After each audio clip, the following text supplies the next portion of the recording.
This is what's due Marx? Yeah, it's do Marx. Do. Dough? Yeah, it's Marx what's. Oh. It's what's do Marx. Oh, dough is of. Yeah. Huh? Dough of? Yeah, of. Yeah. Okay. That's perfect. Okay. Dough. Hello, Brazil. I'm Howard Marks, Oaktree Capital Management's co-chairman and co-founder, and Gama Investimentos partner. My team came up with an idea and asked some folks in the Brazilian investment market, if you had Marx's contact on WhatsApp, what would you ask him? Well, let's see what came of this. This is What's do Marx? Do you feel that you have already fulfilled your purpose, or what are your next steps to get there? Well, at my young age, I think it's too early to say that I've fulfilled my purpose. I continue to learn every day. Each memo I write has things I never thought of before. And I think that as long as we're progressing, we have a bright future ahead of us. Taylor Swift Eras Tour or Barbie? Choose your favorite investment in Girl Who Runs the Economy. I'm completely confident that Taylor Swift will soon own the world. My granddaughter went to her concert in Brooklyn and has seen Barbie, and I think she was much more moved by Taylor Swift. I'm sure she'll be going back. How does Oaktree integrate environmental, social, and governance, ESG factors, into its investment decisions? Is it possible for economic and social policies to go hand in hand? I think in the long run, these policies must go hand in hand. Each of us and each company has responsibilities that go beyond making money.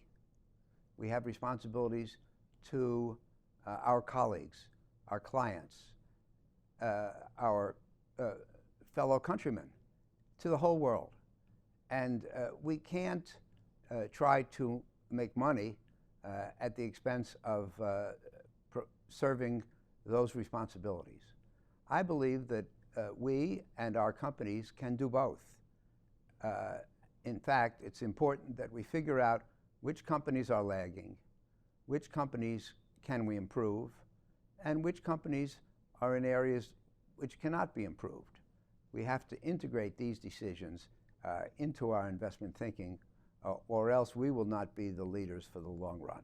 What potential benefits or challenges do you foresee for IFAs in utilizing AI-driven tools to enhance client experiences and investment recommendations? One of my favorite quotes comes from a former General Electric executive, Ian Wilson, who said something like, "No degree of sophistication will get around the challenge that all of your knowledge is with regard to the past and all of your decisions are with regard to the future." AI has the advantage of being able to learn everything that people know, but that knowledge will be about the past. You have to make decisions about what will work in the future. Many times the lessons of the past will prevail and you'll be able to extrapolate from the past. But sometimes the future is different and you'll have to make decisions about those times, and you'll have to have insight with which to do it. All of the computerizing in the world, I think, will not enable us to make qualitative, subjective decisions about the future. Which business plan will work? Which executive will be successful? These things, I think, will never be mastered by AI as much as they will by the best of investors. Not every investor. The best of investors, I think, will still have an advantage. What's your guilty pleasure? I think it's very important that we all stay in shape. I think we all perform better when we're in good shape, and we're more ready to tackle the challenges of life when they arise. My secret pleasure, however, is a good cheeseburger with French fries, extra crispy.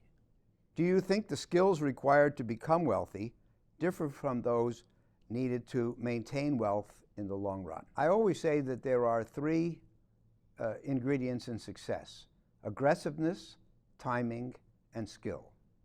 And if you have enough aggressiveness at the right time, you don't need any skill. Our business is full of people who got famous for being right once in a row. The key is to be right consistently over a long period of time. So it can't be aggressiveness. It can't be just timing. It has to be skill. And you have to develop that over a long period of time, and it has to be based on an intellectual foundation that will last through long periods.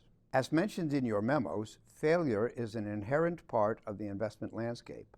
Could you share an example from a challenging experience in your career and how you approached failure, learning valuable lessons in the process? Well, some time ago, we made an investment in a technology firm that had developed sound cards, the part of the computer that speaks.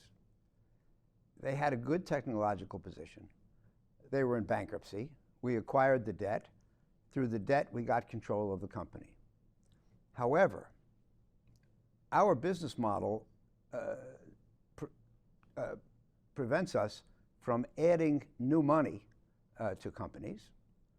And we learned the hard way that if you don't continue to invest in technology, your advantage quickly becomes a lag. We lost our money in that investment, and we developed a rule for ourselves that we don't invest in pure technology. Describe Brazil in one word: dynamic. Young people best form their own investment perspectives amid an abundance of information and noise, including social media, to guide their careers in financial markets. Obviously, there's no easy answer to this question. You have to read. You have to develop on your own the ability to separate the things that have value from the things that don't. As a young person, how to start investing consciously and what kind of knowledge should we seek to become a successful investor? You have to figure out what appeals to you. You have to try to put it to use, and then you will learn through trial and error what works and what doesn't. I have learned over my entire career. I continue to learn. I think I've developed a philosophy that works for myself and for Oaktree, but I still add and subtract all the time. There is no magic formula for doing this. You have to develop it on your own. Is it time to sell everything and invest it all in Bitcoin? I can comfortably say that nobody knows what the success of Bitcoin will be in the future. There may be a role for a non-government currency. It may well serve people who don't have good access to banking and money transfer. On the other hand, we'll see if a currency without governmental backing will engender trust in the future and be useful. I came out on this subject in 2017 in a negative way. My son showed me the error of my ways, and now I'm suspending judgment. In particular, he convinced me that I shouldn't talk about things I don't know anything about. Well, I think that's it for today. Do you also want to send a question to What's Do Marks? Go to this link and fire your question. I will personally select and answer the best ones, and they'll be available at the Gama Investimentos booth at Expert XP. Oh, by the way, now that you have my WhatsApp number, please refrain from adding me to a group or send those daily chain letters and long audio memos, okay? I don't have the patience for that either.